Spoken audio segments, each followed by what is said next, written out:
Hey guys, welcome back to a brand new sports debate video. So for today's video, we're going to be talking about the hottest team in the league right now. So we're recording this on April 25th, which is Sunday. And yesterday, the Knicks just beat the Raptors for their ninth straight win. And it's got the whole city buzzing right now. Like, the Knicks are playing very, very well. And it's a big turnaround from what they had last year.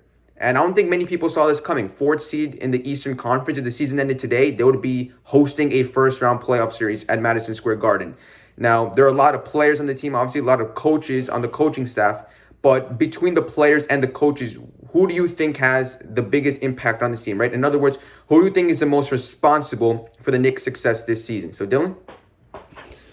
Right. Obviously, you can give credit to a lot of people, and we'll be talking about them later. But I have to go with Coach Tom Thibodeau. He came into the Knicks this year, and the previous year, the Knicks stunk. Like, they stunk it up every year. Yeah. They're one of the worst teams in the league, right? And now they're in the fourth seed, and a big reason for this jump in wins is actually because of their team defense. I just looked up a couple of stats for their defensive team rankings. They're fourth in defensive rating.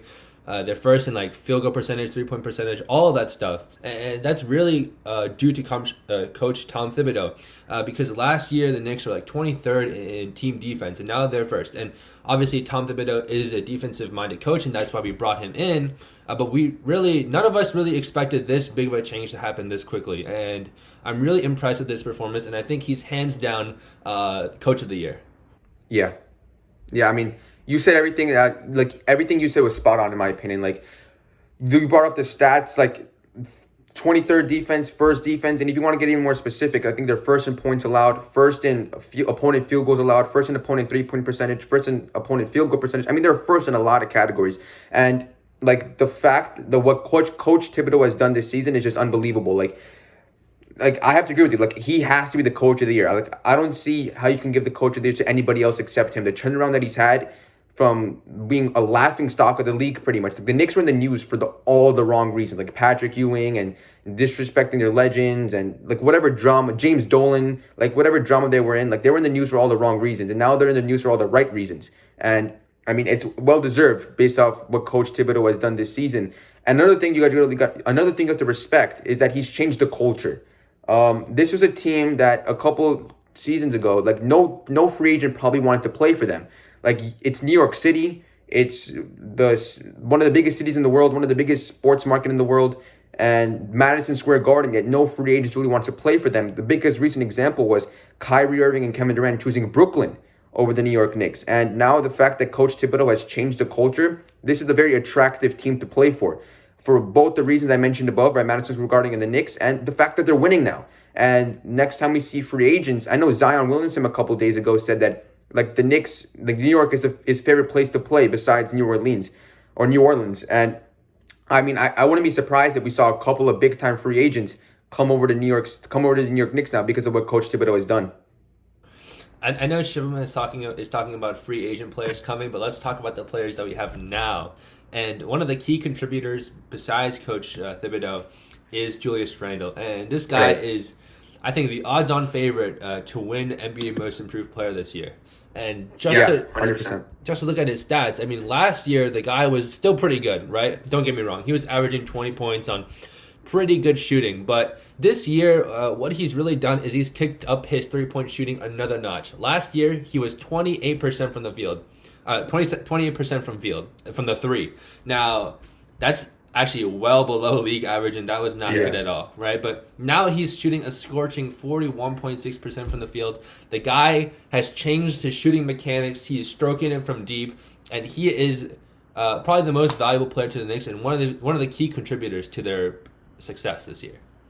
Yeah, I have to agree with you. We can give all the credit in the world to Coach Tibbs, but it's also up to the coach can do whatever he needs to do, and Coach Tibbs has done that, but it's ultimately up to the players to buy into Coach Tibbs' system, to buy into his philosophy. And all the players have done that, right? Julius Randle is obviously the biggest reason when it comes to the players. Like you said, he's improved in almost every aspect of his game and his leadership. He's taken the role of the leader of his team, his shooting, his passing, his clutch factor. He's dropping 40 points in certain games now. The improvement he's had is unbelievable. Like, Coach Tibbs is going to win Coach of the Year, and Julius Randle is going to win Most Improved Player of the Year. Like, it has to happen, and I don't see how you can give it to anybody else. And, like, Julius Randle, I mean, I don't know. Like, we've said everything you said about him. Like, he really has he's really improved this team a lot. And, like, yeah, Julius Randle. I just want to say something. I know we said that in a previous episode that Curry actually was the hottest player in the NBA right now, but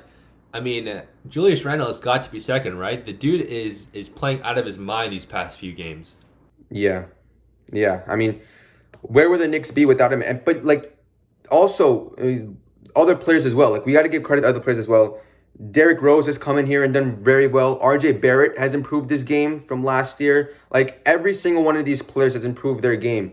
But that's why the Knicks are winning right now. And that's why the Knicks are so much fun to watch. It's because they play with a lot of energy. They play with a lot of intensity. And I think they're going to be a tough matchup for any team that they face in the playoffs. Whether they make it through round one or not, that's a different story because they're still a young team. They're still an inexperienced team. It might take them until next year to get to round one or round two. But I feel like any team they match up with in the playoffs, you can't take the Knicks lightly.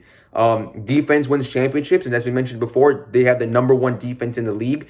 They're a young team. They play with a lot of energy. And you can never count out a team or a man that has nothing to lose. And right now the Knicks are coming. I know they're the fourth seed, but they're coming in as underdogs. And they play with a lot of intensity, like I said. Nothing to lose, and they might turn some heads. I wouldn't be surprised if they actually do find a way to move on to round two. And having a Knicks-Nets matchup would be awesome for the city. It would be like awesome from a fan perspective as well. Brian did say something about that. He said he would really like to play New York. And you know, these past few years in the Knicks have been, you know, god-awful. Placing like the bottom five every single year. The Knicks fans at Madison Square Garden are still always there.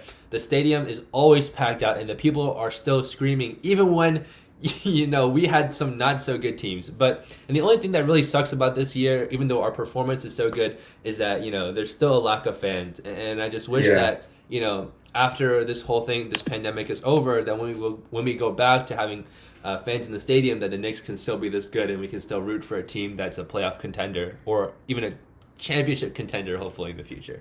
Yeah, I feel like, I mean, all it takes is, I mean, one big piece. Like I said before, like, you can like attract some free agents, and this team might even be better. Like, right now you have a fourth seed, a great culture, high intensity. You bring another solid piece. This I mean, it's on the uprise for New York. And I like you said, for fans, the biggest fan that comes to my mind, or at least the most popular fan that comes to my mind, is Stephen A. Smith. Like, he's been a big New York Knicks fan, and he's expressed his displeasures many times on First Take and on his Stephen A. show and stuff like that. But I mean, this the last couple of days, looking at First Take, looking at Instagram, like, he's like probably the happiest fan in the world right now. And also Spike Lee, also one of probably the most famous New York Knicks fan out there. Like, you can't, like, I'm a Nets fan, but you can't help but feel happy for Knicks fans. I would love to see a Nets-Knicks series. Like, that would be so awesome to watch.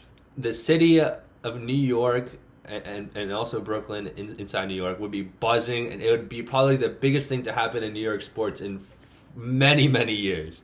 I think it's probably the biggest thing since the year 2000, which is when the Yankees and the Mets faced off in the World Series. Like that just shows how important basketball is to this city. Like, we're not talking about a championship. We might be talking about like a round two playoff matchup, and this city would just absolutely be insane. Like, if you go to New York City, like right now the city's buzzing. Like, right now, Knicks fans, like, you look at the posts and stuff like that, like, they're having the time of their lives. And that just shows you how much this means to them in like a playoff series. Like we said many times already, like, that would be so much fun to watch. Yeah, hopefully they can continue this hot stretch and, you know, hopefully make a deep playoff run. But we'll have to see on that.